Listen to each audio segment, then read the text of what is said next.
Assalamualaikum warahmatullahi wabarakatuh.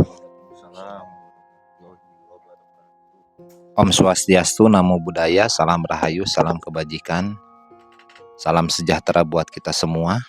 Bertemu lagi bersama kami di channel Pencari Jalan Pulang. Alhamdulillah, pada malam hari ini kita bisa berkumpul. Dan kembali lagi, rasa-rasanya sayang kalau kita tidak bikin video yang barangkali bisa jadi penambahan wawasan buat teman-teman untuk yang sedang berusaha belajar dalam ilmu tasawuf. Cuman pada hakikinya bahwa ilmu tasawuf adalah ilmu praktek, tidak akan pernah bisa terpenuhi kekosongan ilmu apabila hanya dengan sebatas ilmu teori saja. Mau gak mau supaya kita tahu ilmu tasawuf itu adalah isinya itu adalah semuanya full praktek, tidak bisa hanya dikiaskan dengan teori-teori, karena itu menjadi ilmu sebatas ilmu yakin atau ainul yakin, gak pernah ke tingkat hakul yakin. Dan tidak ada berarti proses pensucian jiwa dalam pembelajaran tersebut, kecuali kita melakukan praktek langsung.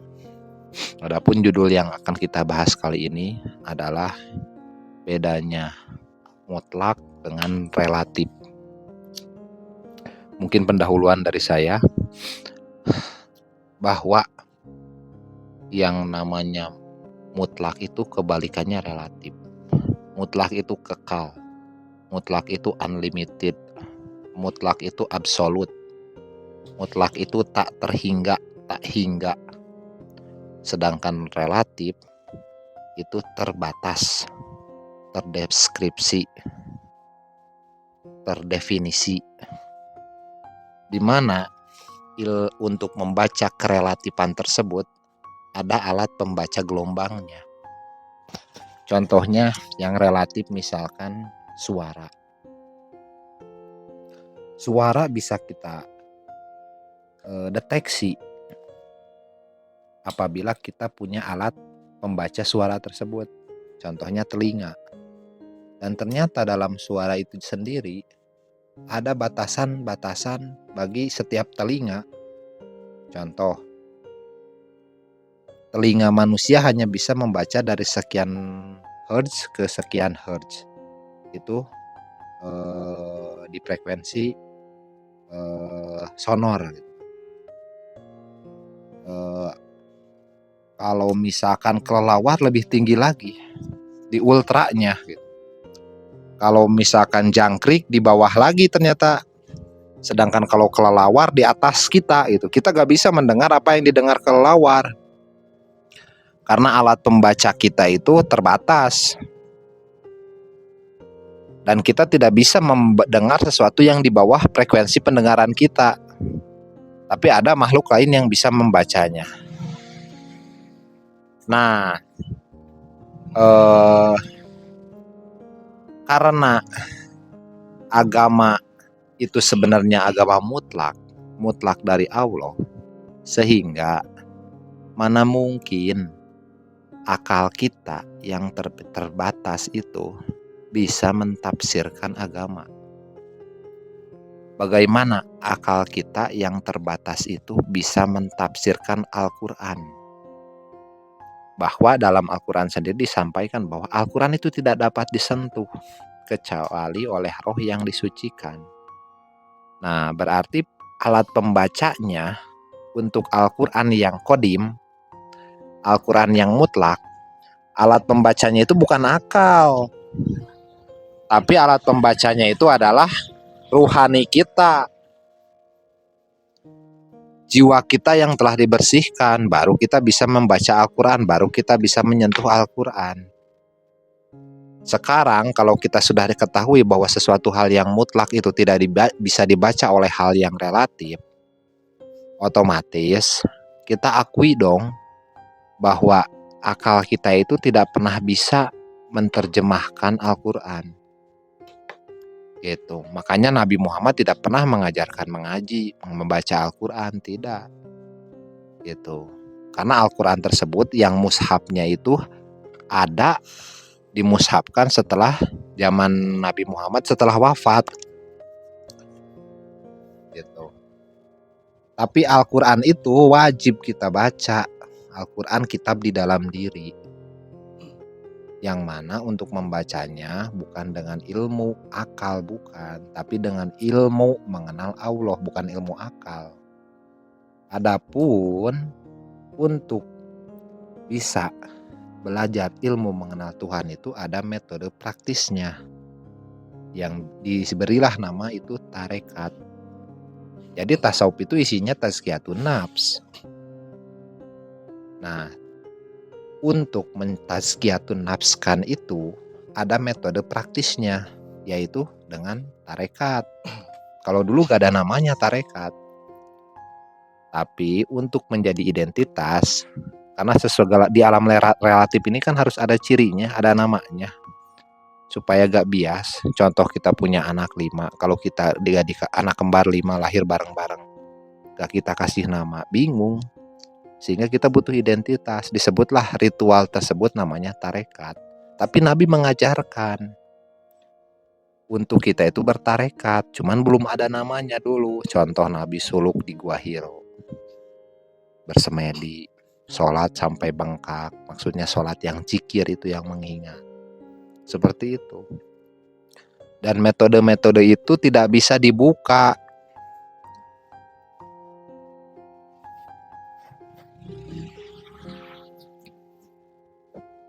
Makanya Nabi sampaikan bahwa Abu Hurairah menyampaikan bahwa aku diberi 2 nampan ilmu oleh Nabi. Satu aku bagikan, satu aku sembunyikan. Jika yang disembunyikan itu aku bagikan, maka putuslah ulat leherku, katanya gitu. Dan di dalam tarekat itulah warisan yang tersembunyi itu. Jadi kembali lagi bahwa ternyata ada yang mutlak, ada yang relatif. Yang relatif hanya bisa dibaca oleh yang relatif lagi. Tetapi yang mutlak hanya bisa dibaca oleh yang mutlak lagi. Faktor mutlak dalam diri kita adalah ruhani kita. Sehingga ruhani kita untuk bisa membaca Al-Quran yang mutlak adalah ruh, adalah batin kita. Jadi alat pembaca Al-Quran itu adalah ruh, bukan akal. Kalau sampai tingkatan akal yang relatif berusaha menerjemahkan Al-Quran yang mutlak, gak bisa, karena meterannya gak cukup gitu. Sehingga yang namanya tafsir, 10 kepala bisa 10 tafsir. Apakah teman-teman mau mengikuti tafsir A, tafsir B, tafsir C? Yang mana orang yang mentafsirkan tersebut tidak memberikan tanggung jawab, tidak bertanggung jawab atas yang ia tafsirkan. Makanya saya lebih sering menyarankan bahwa daripada kita mendalami tafsir, lebih baik kita mengenal si pelafal Al-Quran itu sendiri, yaitu Allah itu sendiri. Bagaimana kita bisa memahami cara kerja suatu mesin yang baru misalkan. Bagaimana kita bisa memahami mesin yang baru tanpa kita tahu cara menggunakannya dari si pembuat? Otomatis kita harus tahu dulu si pembuat, kenal dulu si pembuat, dan si pembuat menyampaikan bahwa ini loh cara kerja mesinnya, begini loh cara mengoperasikannya. Kalau kita gak kenal sama pembuat mesin itu, akhirnya apa? Ya belum tentu bisa mengoperasionalkan mesin itu. Nah begitupun dengan Al-Quran. Untuk bisa memahami Al-Quran, Tuhan sudah menyampaikan bahwa Al-Quran tidak dapat disentuh kecuali orang yang disucikan. Secara arti saja, gak usah tafsir dulu. Secara arti aja, Al-Quran tidak dapat disentuh. Dalam artinya juga bahwa kalau kamu tidak tahu, tanyalah kepada ahli zikir. Kalau ditafsirnya kan disebutkan kalau kamu tidak mengerti, maka tanyakanlah kepada orang yang berilmu pengetahuan. Ditafsir. Tapi kalau kita lihat ayatnya, gitu kan, ayatnya kan zikri gitu. Orang yang berzikir, orang yang ahli zikir. Gitu kan. Makanya di sini kita menyampaikan bahwa sesungguhnya orang-orang itu tidak akan pernah bisa mentafsirkan Al-Quran hanya dengan akal mereka. Tapi mereka harus menggunakan roh mereka yang telah disucikan. Nah, proses pensucian roh itu bagaimana? Tentunya ada tahapan-tahapan. Dari taholi, tahali, tajali. Itulah fase-fase yang harus dilalui oleh para pelaku tasawuf. Selama itu diikutin, tentunya mereka juga akan dapat ilmu secara hakul yakin, bukan ilmu secara ilmu teori. Mereka menjelaskan berdasarkan pengalaman empiris mereka. Dan karena sifatnya ini multidimensional pembelajarannya, walaupun orang itu redaksinya berbeda, tapi isinya akan tetap sama karena mereka pelaku. Kalau kita ketemu sama orang yang sama-sama pelaku, katakan, kalau dia bercerita bohong atau hanya sebatas akalnya, dan kita walaupun kata-katanya benar, kita bisa tahu, itu mah bukan dari Tuhan, itu mah akal interpretasi dia saja. Gitu. Ya mungkin itu dulu yang bisa saya sampaikan. Mungkin dari teman-teman nanti ada yang menambahkan, silahkan, siapa dulu? Bismillahirrahmanirrahim. Assalamualaikum warahmatullahi wabarakatuh. Waalaikumsalam. Baik, sedikit menambahkan mengenai relatif dan mutlak. Tadi sudah mungkin banyak dibahas oleh Bang Teja mengenai relatif dan mutlak. Sebetulnya di dalam diri manusia itu, di dalam diri kita juga terbagi menjadi dua dimensi, ada relatifnya dan ada mutlaknya juga. Kalau menurut saya sih diri manusia itu yang relatifnya itu adalah jasmani. Jasmani ini yang terbatas, terkekang oleh ruang dan waktu, ada batas limitnya. Namun di dimensi yang mutlaknya yaitu ruhani. Nah, ruhani kita itu yang tidak terbatas oleh ruang dan waktu. Nah, bagaimana untuk kita bisa sampai kepada Allah?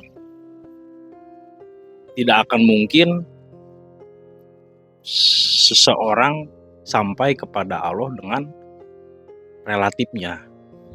Tentu harus menggunakan faktor mutlak, yaitu ruhani. Dan ruhani ini harus ada aktivasi untuk sampai kepada yang maha ruhani. Nah, banyak kan yang mengira bahwa Rasul itu sudah mati, sudah wafat. Nah, Rasul itu sebetulnya ranahnya kepada mutlak. Nah, jadi Rasul itu bukan relatif, bukan manusia, tetapi ruh. Bisa dikatakan bapaknya ruh lah ya. Nah, untuk sampai kepada Allah itu harus melalui faktor mutlak itu, yaitu ruhani kita dengan ruhaninya Rasul. Nah, tanpa kita melalui Rasul, kita tidak akan mungkin bisa sampai. Sedangkan saat ini kan banyak yang mengira bahwa Rasul itu sudah mati. Kalau Rasul sudah tidak ada, ya tidak akan mungkin gitu kita bisa sampai kepada Allah, atau dunia ini mungkin sudah kiamat gitu ya kalau tidak ada Rasul. Seperti di dalam sebuah ayat itu ya, ada yang mengatakan bahwa doa kita itu tidak akan mungkin sampai tanpa bersolawat. Bersolawat itu ranahnya ke mutlak. Jadi bukan hanya sekedar ucapan, bukan hanya sekedar kalimat gitu, tetapi pekerjaan antara ruhani kita menyamakan frekuensi dengan ruhani Rasul. Nah, kembali lagi pada bagaimana kita untuk mengaktifasi ruh, yaitu kalau di dalam tarekat adalah namanya baiat. Yang seperti dikatakan Nabi, yaitu mutu qoblanta mutu, matilah sebelum mati. Nah, disitulah prakteknya untuk mengaktifasi rohani kita. Jadi diawali dengan mutu qoblanta mutu untuk sampai ke hadirat Allah, dan ada tahapan-tahapan selanjutnya juga. Nah, mungkin dari saya mungkin sekian, mungkin ada lagi dari saudara-saudara saya yang ingin ditambahkan, silakan.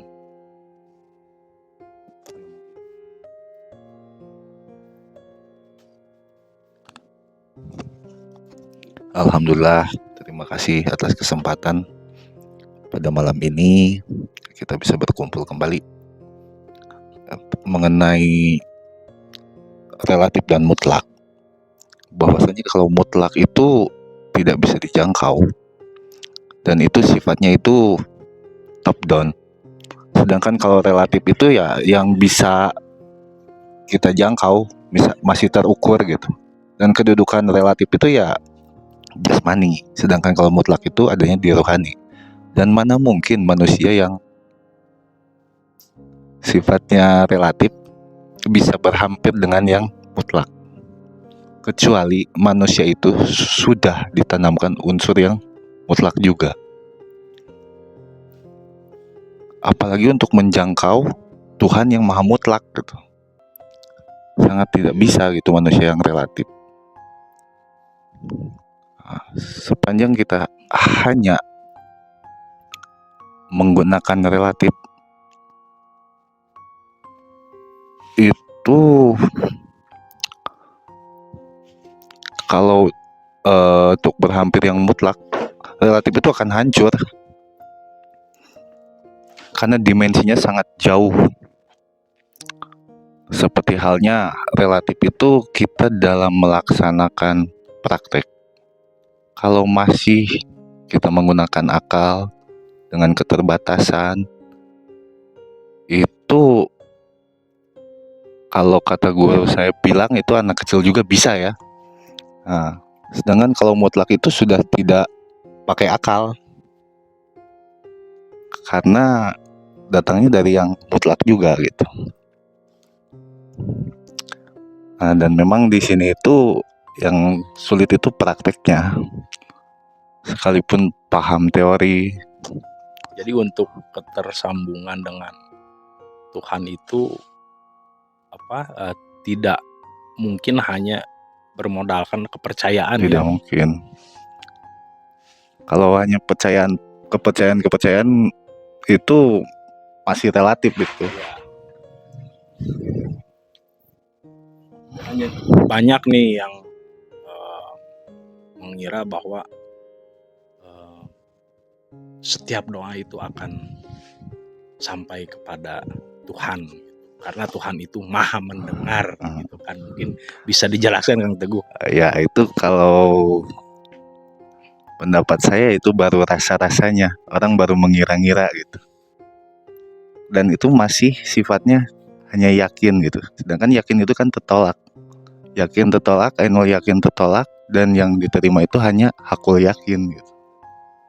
Dan untuk menuju hakul yakin itu ya harus praktek, harus empiris, berdasarkan pengalaman kita sendiri ya. Jadi bukan katanya cerita, itu sama aja kita mendengarkan dongeng dan kita sampaikan ke orang lain gitu. Betul. Nah, dan memang di sekolah ini kita full praktek gitu. Kalau teori cuman sebagai dasar aja gitu. Memang sangat luar biasa gitu. seperti yang dikatakan Nabi bahwa Nabi pun mengalami dimensi akhirat. Berarti kita pun harus mengalami ya di Iya. dimensi akhirat, bukan hanya nanti atau nanti gitu ya. Kalau yang nanti itu akhirat cerita gitu kan. Dan memang akhirat itu ya harus diselesaikan ketika kita masih hidup sekarang gitu. Harus kita alami sekarang. Iya. Karena tanpa melalui akhirat kita tidak akan sampai gitu. Dan lawan dari mutlak itu ya relatif gitu kan. Itu kan sifat yang berlawanan gitu.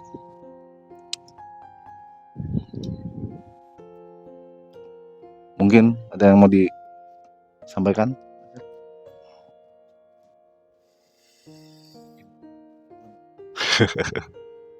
Gimana Bang? Ya barangkali ada yang tambahkan lagi. Sedikit memperjelas mungkin ya dari yang teman-teman tadi sampaikan,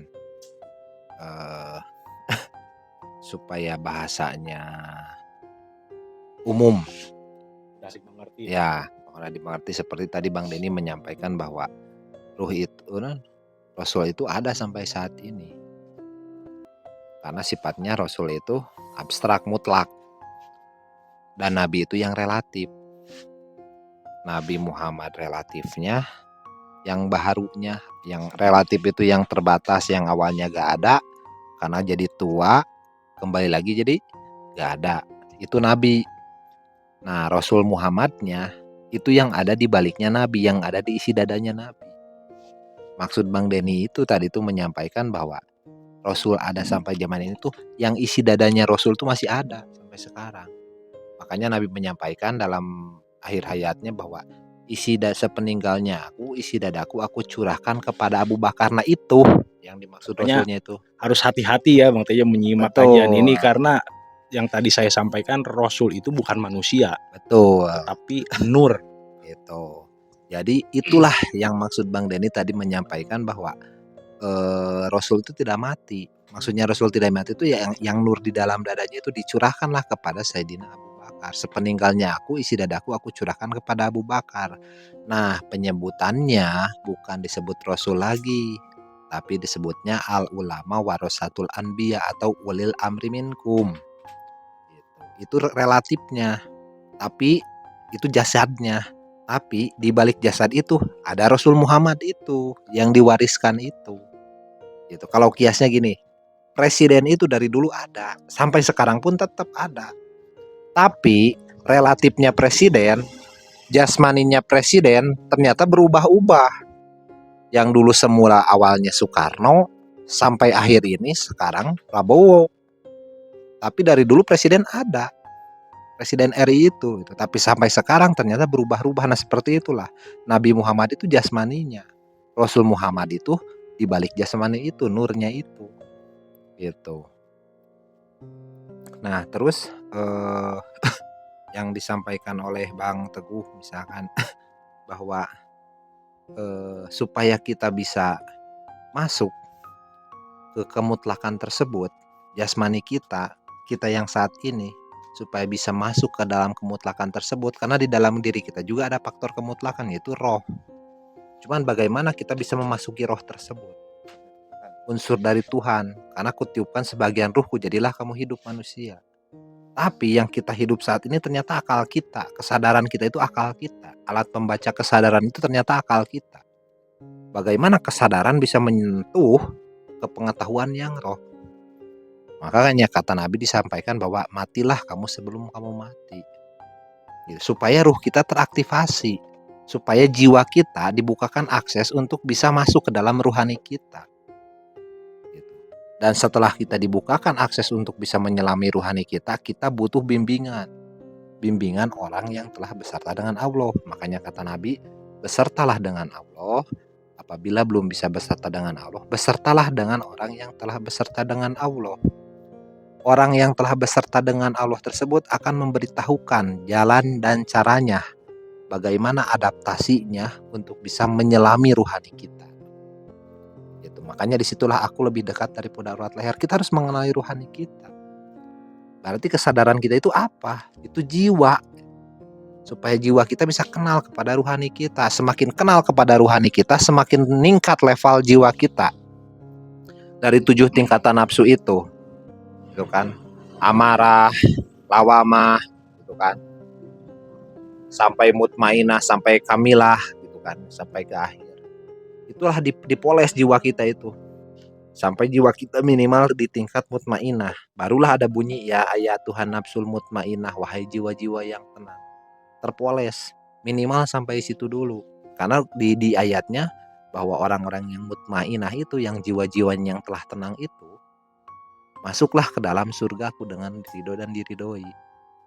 Itu minimal ke situ. Kalau sampai ke makom kamilah, itu mah sudah benar-benar tingkatan yang sangat tinggi. Itulah kelas mursidnya.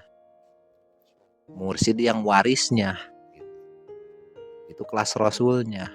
Bebannya beda lagi dengan orang baru sampai mutmainah. Gitu. Makanya dikiaskan tingkatan nafsu itu sampai ada 7 level nafsu. Gitu. Nah, kembali lagi kepada yang relatif dan kemutlakan tersebut. Contohnya nih, kita sholat. Pada saat kita sholat itu, kalau hanya jasad kita saja yang sholat, jasmani kita saja yang sholat, itu sebenarnya belum sampai. Ruhani kita juga harus sholat. Di balik dada kita juga harus sholat. Baru itu sampai. Kalau jasad kita saja yang sholat, itu malah diancam neraka wel. Orang yang lalai dalam sholatnya. Harus sholat itu bersama jiwa kita, sama kepada ruhani kita. Gitu. Jadi jangan cangkang aja, tapi harus sama isinya pada saat sholat itu, supaya gak diancam neraka wel. Contoh gini ya, apa sih seberapa pentingnya sih sholat itu? Harus pakai isinya, harus pakai hakikatnya, harus pakai jiwanya, harus pakai ruhaninya. Mengapa? Contoh gini, saya ngasih rokok pada Bang Teguh. Kalau saya ngasih rokok ini ada isinya di dalam rokok, itu boleh saya nawarin ke Bang Teguh. Tapi kalau saya ngasih cangkangnya aja, itu gak bisa. Ini rokok, tapi saya ngasih cangkang sama isinya, itu boleh. Tapi kalau saya ngasih rokoknya aja tanpa cangkang, boleh nggak? Boleh kan? Karena kita sudah ngasih isinya. Tapi kalau kita ngasih cangkang aja, ini rokok tapi hanya cangkangnya aja, gak boleh. Itu neraka wel. Kiasnya seperti itu. Karena ternyata di dalam posisi kita sholat itu tidak hanya serta-merta jasad kita saja. Kalau jasad kita yang sholat pada saat pelaksanaan syariat sholat tersebut tanpa ruhani kita, nanti ujung-ujungnya apa? Pada saat Allahu Akbar yang muncul apa? Hutang. Yang muncul apa?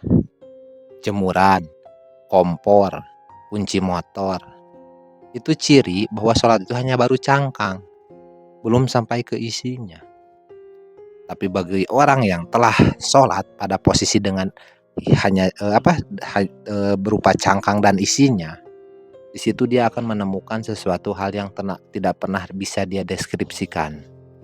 Sampai kiasnya kan Sayyidina Abu Bakar lagi sholat subuh kan ditusuk juga sampai gak sadar gitu ya. Gitu kan.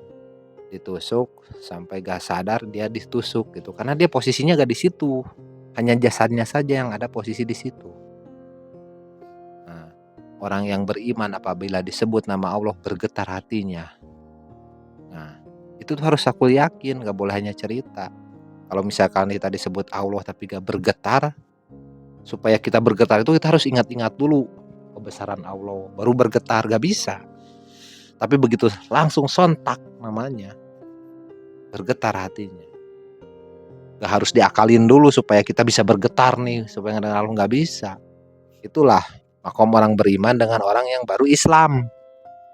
Karena Islam belum tentu iman, tapi iman sudah jaminan, sudah pasti Islam. Begitu. Makanya ada fase-fasenya. Gitu. Makanya sangat-sangatlah penting belajar untuk mengenal Tuhan. Dengan kita belajar mengenal Tuhan, kita akan diberi ilmu bagaimana kita mengenal Al-Quran yang tak bisa disentuh kecuali oleh roh yang disucikan. Karena setelah kita belajar mengenal Tuhan, tanpa kita sadari, secara praktek kita telah disucikan, digosok terus. Batin kita digosok supaya kita tidak mempertuhankan semuanya yang ada di dunia ini, tapi kita mempertuhankan Allah. Memang rasanya sakit, adaptasinya sangat sulit, tapi hanya itu jalannya.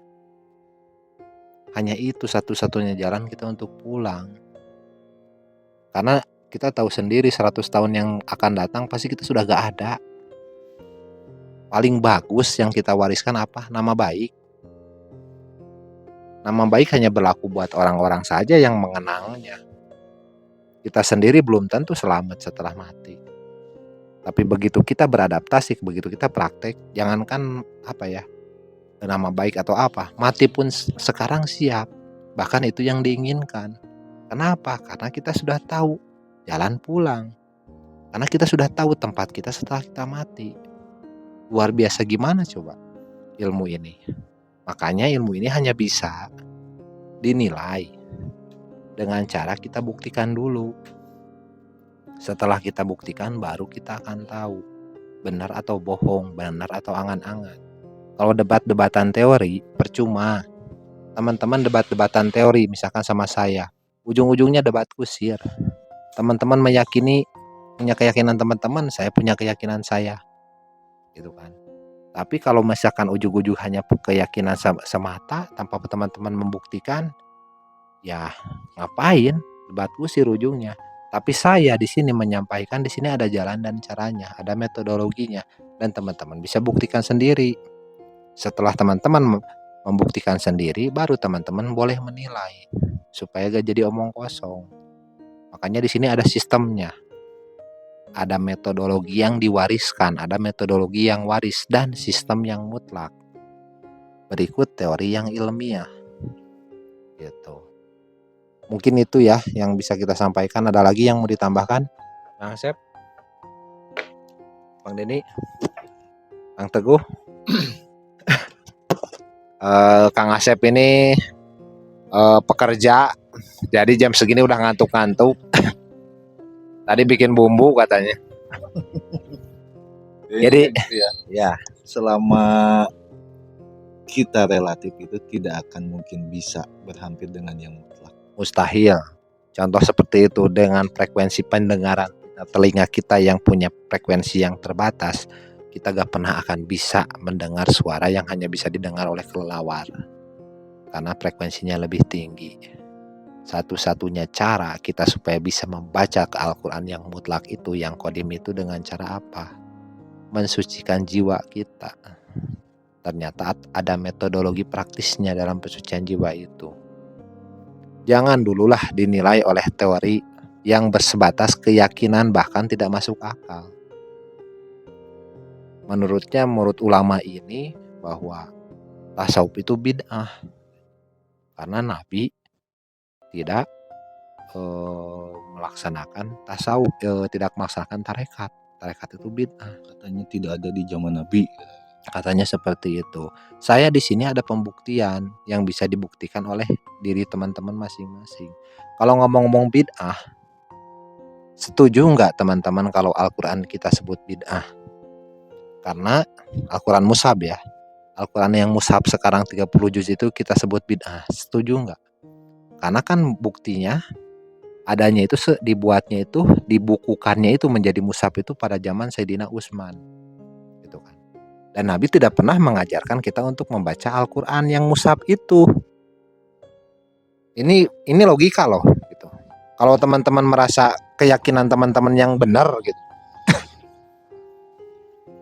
keyakinan teman-teman dalam beragama itu keyakinan teman-teman yang benar gitu, setuju nggak bahwa membaca Al-Quran juga itu termasuk bid'ah? Kan katanya kita hanya bisa membid'ahkan sesuatu hal dalam beragama. Apakah dalam hal ritual agama? Apakah mengaji bukan termasuk ritual agama? Kalau logika saya menyatakan bahwa mengaji itu adalah ritual agama dalam proses beragama. Gitu. Apakah ilmu tajwid juga itu bid'ah? Gitu kan. Kenapa harus diikutin aturan ilmu tajwidnya? Bukankah Nabi tidak mengajarkan ilmu tajwid? Ya kita berusaha berpikir kritis aja ya. Karena al-Islamu ilmiun wa amaliyun, Islam itu ilmiah. Untuk apa kita meyakini sesuatu yang gak masuk akal lah? Karena membuktikan teman-teman kan gak bisa juga. Akhirat itu kan nanti katanya. Gak mungkin juga kita bisa membuktikan itu. Terus oke, daripada debat ke sana yang gak bisa dibuktikan, padahal kan di sini saya menawarkan bisa dibuktikan. Oke, daripada ke sana kita parameternya aja lah secara nalar. Islam itu ilmiun dan amaliyun. Ilmiahnya di mana coba? Makanya daripada kita mengikuti tafsir ulama yang belum bisa teman-teman buktikan, ada nih di sini sekolah yang dinyatakan katanya bisa membuktikan. Ya coba silahkan. Gitu. Contohnya ayat-ayat apalagi ya, laqad ja'akum rasulun min anfusikum, ada utusan di setiap zaman. Gitu kan. Laqad ja'akum rasulun min anfusikum dalam Al-Qur'an. Tapi kan teman-teman meyakini Rasul telah mati. Tapi Al-Qur'an menyatakan bahwa ada utusan di setiap zaman. Oh, maksudnya di zaman 1400 tahun yang lalu, Pak, bukan zaman sekarang. Oke, berarti Al-Qur'an itu gak berlaku dong sekarang. Kalau begitu katanya Al-Quran itu rahmatan lil alamin, semesta sampai akhir zaman, rahmat seluruh alam. Tapi kalau kok ayatnya yang kemarin hanya berlaku yang kemarin itu, gak masuk akal menurut saya.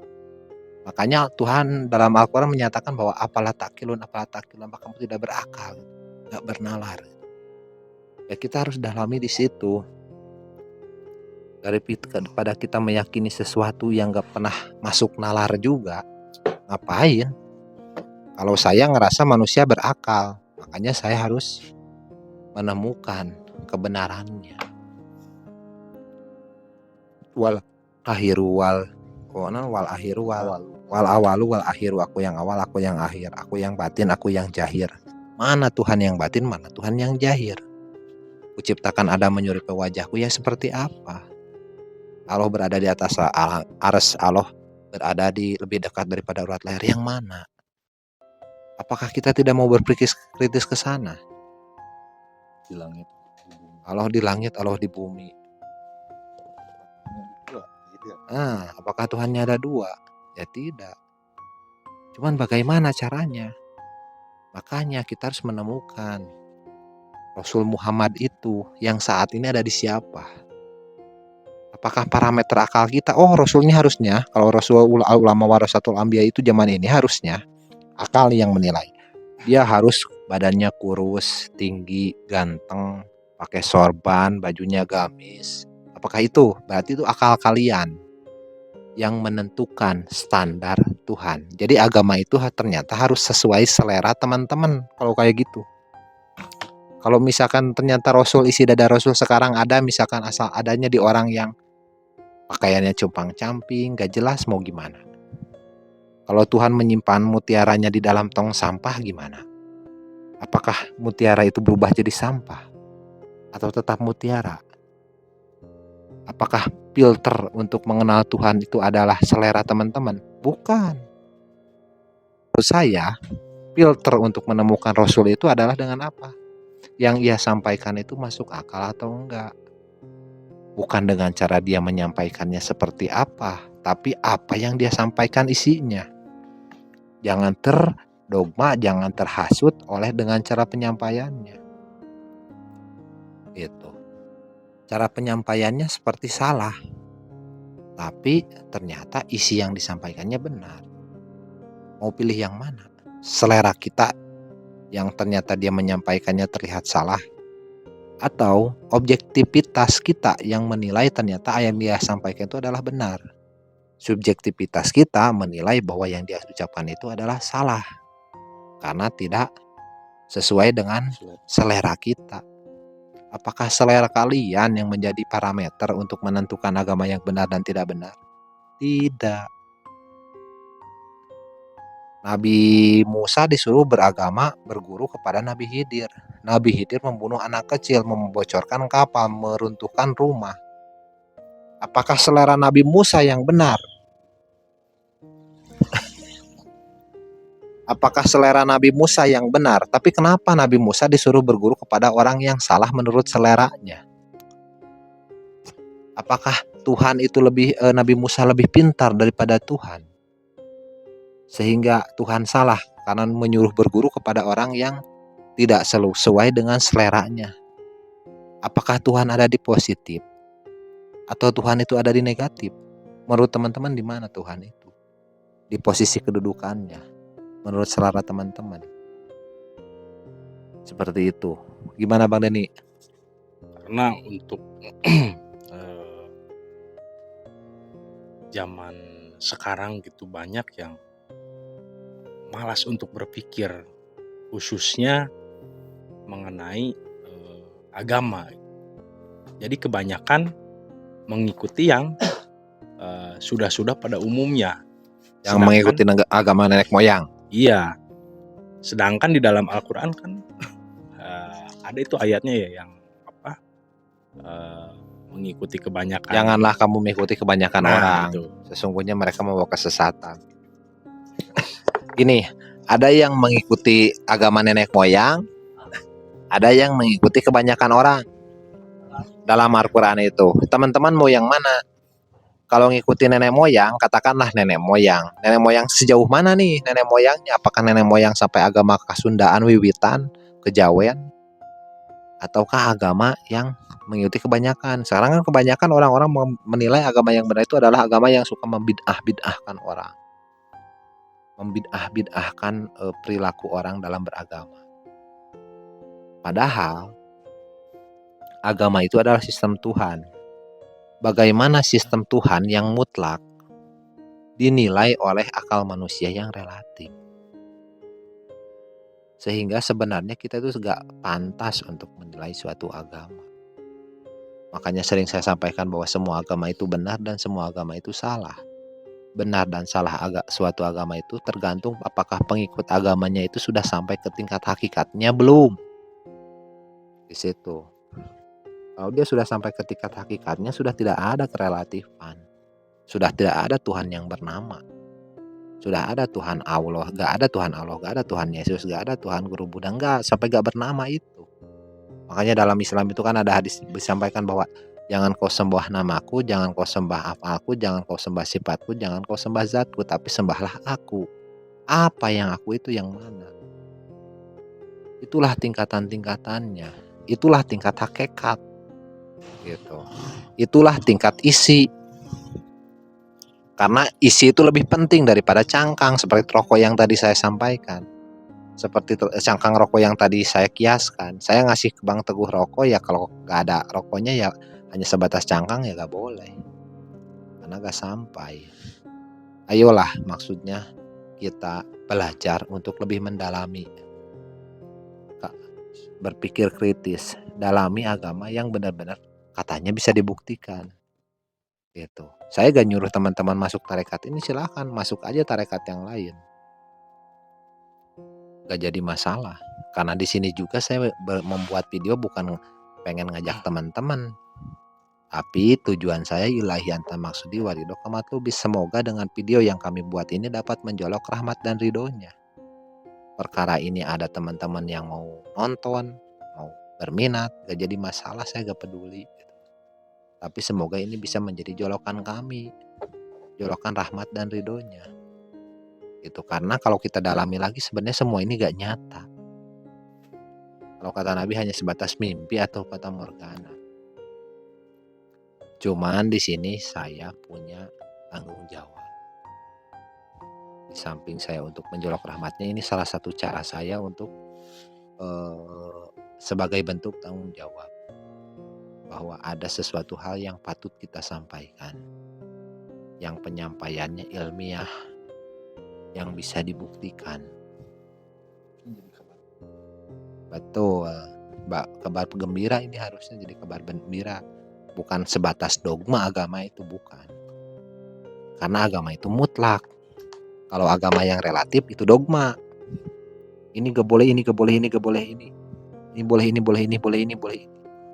Teman-teman akan pusing sendiri secara akal. Tapi kalau berbeda dengan agama yang praktek, agama yang hakul yakin, kita akan mendapatkan ilmu langsung dari Allah setelah kita praktek. Oh ini, oh itu. Seperti itu. Ada lagi nggak? Cukup lah ya. Mungkin terlalu lama. Semoga ini bisa bermanfaat juga buat teman-teman. Semoga ini bisa menjadi jolokan rahmat dan ridhonya bagi kami. Semoga teman-teman dapat menemukan jalan dan caranya untuk bisa mengenal Tuhan. Awaludin ma'rifatullah. Awal mula beragama, awal dia mengenal Allah. Ilahi anta maksudi walido kamatubi bilahi topik walidayah. Wassalamualaikum warahmatullahi wabarakatuh. Oh iya, satu lagi. Jangan ikut kami karena kami sering dianggap sesat, syirik, dan bid'ah.